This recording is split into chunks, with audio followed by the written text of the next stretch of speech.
Saito Asuka released a second photo book with the title of Museum, and of course, me with these museum-like gloves, I had to take a look at it. So let's go ahead and look at Saito Asuka's second photo book, Museum. Does it live up to the first one or does it surpass it? Not that it was hard to surpass, but you know. So here is the photo book right here. As you can see, I got the alternate cover, and this one was actually my favorite cover. Shout out to Miguel for getting me this cover and being able to give it out. Actually, it was pretty funny how we got this. It was just a drive-by, came by, looked like he was selling used TVs from the back of his car and gave it to us. Much appreciated, thank you. This was for you. So typically I go through the photo book and go through what I like, what I dislike. I even walked through the photo book a little bit. This time I'm gonna try to do that to make it more of a faster version and not stick too long, but still be able to express my likes and dislikes with the photo book. And since it's been a while since I did one of these, it might be a little bit rusty. So let's start off with this cover right here. This, like I mentioned before, is my favorite cover. The light on this is really nice. As you can see, window light right here on the side, always fantastic. It's a little bit in front of her. This is why we get this shadow streaking across her nose, going onto her chin, causing that Rembrandt lighting. You guys know how much I love my Rembrandt lighting. You can even see it a little bit over here. You can see it's a little bit brighter right here, and then over here it gets a little bit darker on the sides, kind of causing a little bit of a triangle. But of course, this is a little bit softer compared to what Saito Asuka has right here with the harsher lights. But of course, there is still more wrapping around thanks to the big window. And of course, this cross right here in the arm, kind of adding a little bit of asymmetry in there instead of making things completely symmetrical, adding some visual interest in there. And of course, the posing on the face, killer. As we can see here, we have the back of the photo book in New York, kind of setting the vibe for the photo book itself. You can't help but compare the previous Nogizaka member who was in New York, which is Hashimoto Nanami. So there is going to be a little bit of comparison, but I feel like they're in different categories. Even though it's the same place, it still has a different vibe to it. And then we got the front cover right here. Very nice. A lot of skin color, a lot of white background from the light coming from the back, kind of illuminating and wrapping around, as you can see from the highlights back here. And then we turn back over here and we get a little bit of different directional lights coming in from over here, going straight onto her face, as you can see from the shadow underneath her chin.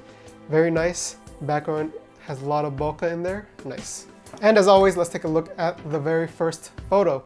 As you can see, you start off with a really strong image right here of Asuka looking straight into the camera. We have the light coming over here. I think it's an off-camera flash, if I'm not mistaken. It's a really sharp light over here with really nice shadows across her chin, kind of shaping her face a little bit. This scarf over here really popping with the color, contrasting with the background. There is a little bit too much retouching for my taste, but it's still acceptable, especially with how sharp the image is. Like if you look at how sharp this is, this must be like a newer mirrorless camera or something.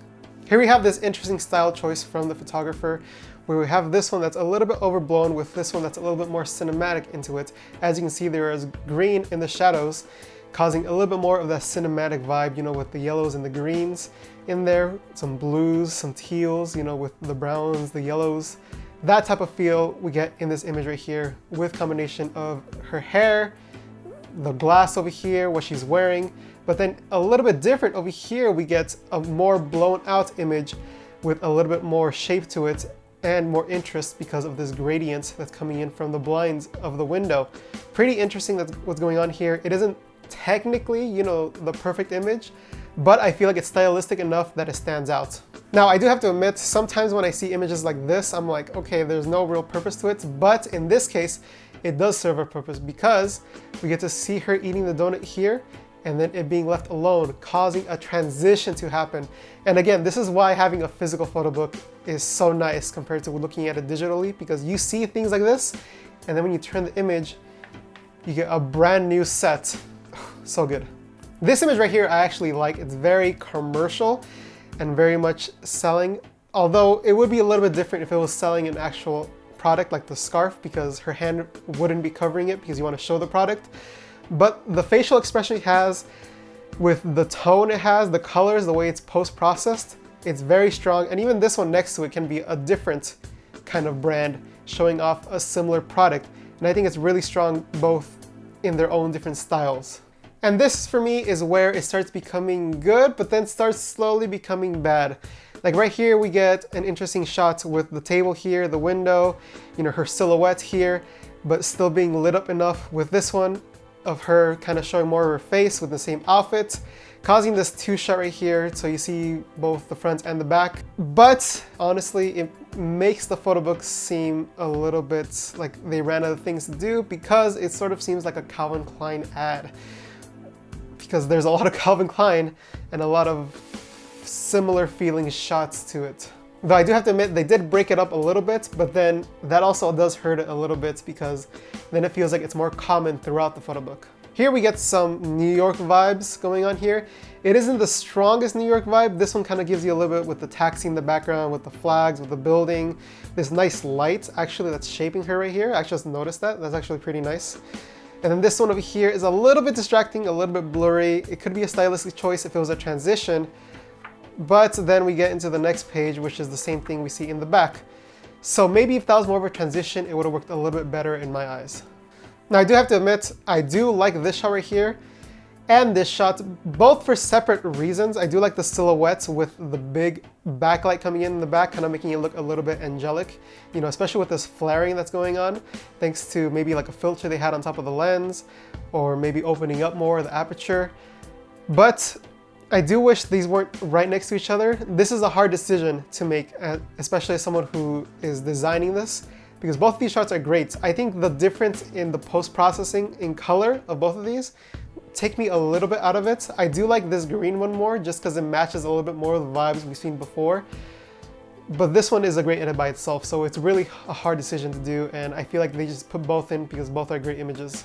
As we see here, we have a little bit more on flash style photography, a little bit more with, especially with the white background. It's very reminiscent to some other American photographers that do this type of style too, and it's becoming more world spread of a lot of people doing this with the on-camera flash, or even the camera a little bit off to the side, and it kind of like hiding all the shadows and making the shadows really sharp. As you can see right here under her chin, you kind of see a shadow over here, but it's again just a blast of shadow to the face. And again, more Calvin Klein. Now these photos right here are kind of what I wanted a little bit more of from her photo book. This really nice styled outfit with the great makeup and the hairstyling in interesting locations. I do wish it was a little bit more New York vibe, but I do like these images, and especially with the same on-camera flash lighting that we saw from the previous pictures, we see how much different it can feel with just an outfit change and a change of scenery. Here we have some laughing photos, and I think these are really nice to have in here. Having a little bit of a touch of personality in them really helps bring forward her and show that isn't it all serious throughout this whole photo book. And having shots like this, or shots like of them eating, or different variety shots in there, really help add a little bit more personality in the photo book. And even this one being a little bit blurry kind of shows it was in the moment, it was a quick picture, the camera wasn't able to focus, and it kind of captures that energy a little bit more. Here we have a little bit more of the New York City. Again, it isn't the strongest. This seems like it could be somewhere like in Pasadena or something, but this one gives a little bit more of the view. Unfortunately, the bokeh is a little bit too strong. I know, right? The bokeh, too strong, what? But for this environmental shot, it would have been nice to see a little bit more of the background, so we see the New York City vibes a little bit more. Also, she must be wearing some really tall heels here, because as we know, Asuka isn't the tallest person. Now, this image right here might be one of my favorites in this photo book. This is definitely up my alley. This contrast of shadow to light, really sharp line right here, with the makeup being on point, with the hairstyling like being exactly where it wants to be, and just the pose she has, the elegance. This image is so good, and just that little drop of light that she has on her eye, so good. Also, these two actually really good too. Very editorial-like, very like model portfolio-esque. This is definitely something that I would be proud to have in my portfolio, and just looking at these images with the wardrobe choices, even down to the shoes, just having that contrast of the big coats with more of the, what are these, like Adidas? Yeah, they're Adidas. The Adidas on there, and like the wet hairstyling with the more natural but brownish toned makeup. It's all just combining really well with this like even simple background. It's just really nice touch, especially contrasting the skin with the coat and the background and the floor. Really nice. It's like keeping it a little bit monochromatic, you know, with the off-whites and the whites. Really good. And then we get more Calvin Klein ad. This one's a little bit more experimental. I do like that they have a little bit more experimental ones added in there. See, and then sometimes we get images like this where you don't really get a sense of the environment. It's just a close-up of her face. You don't really see that much interest. It's a little blown out. I feel like there could be a little bit more added, and sometimes these are out throughout the photo book, and honestly, I think they could add in other stuff in there instead, or maybe some more detail shots kind of showing the environment. I don't know. See, again, so we get some more of these. These are pretty interesting in themselves, but then we get more, they're pretty repetitive at a certain point. I almost want her to like get off the floor, stand up, and do something else, especially for such an intricate outfit. I think I want a little bit more out of it. Here we have the infamous picture that went on Twitter. Yeah, I don't know what else to say about it. It speaks for itself. See, again, right here, some eating ones, adding a little bit of visual interest. You do get to see a little bit more of New York. I do wish, again, there was a little bit less bokeh. Sometimes we need it just to get a little bit more sense of the environment. Classic traffic cone. But then we also get a little bit more eating over here and just adding a little bit more personality in there. And I think especially this one right here helps add it with her locking eyes with the camera lens. And we get the classic eating shots right here. I don't know how they have a decent ISO on this one, because I tried this and maybe the place I was at was a little bit too dark, but the ISO looks better on here, maybe because it's printed a little smaller. That's just me complaining now. Then we get this last shot, really nice, a little bit more of a posy kind of shot to it. Like you can tell it's a little bit more set up, but it's just kind of like a final, like, yes, I'm looking at the camera, acknowledging. And the final shot is this one with her staring off into the distance.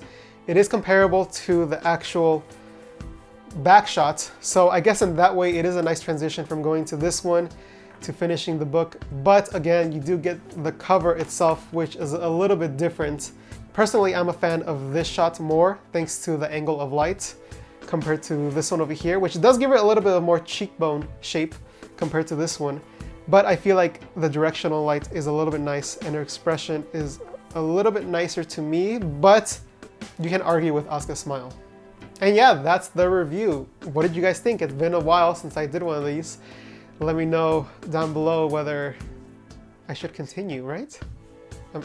I feel like more of my days are a little bit freer now, so maybe, just maybe, if there's enough comments, I'll do it. Anyway, who do I recommend this photo book to? Of course, Saito Asuka fans. I mean, come on, if you don't have like 2 copies of this already, what are you even doing? Actually, I do think looking at it and actually critiquing it, looking at it, analyzing it, I do think it is stronger than when I first looked at it. Before, I think the Calvin Klein-y and samey kind of photos stood out, but then pinpointing some of the great photography that's in here really helped make it shine a little bit more for me.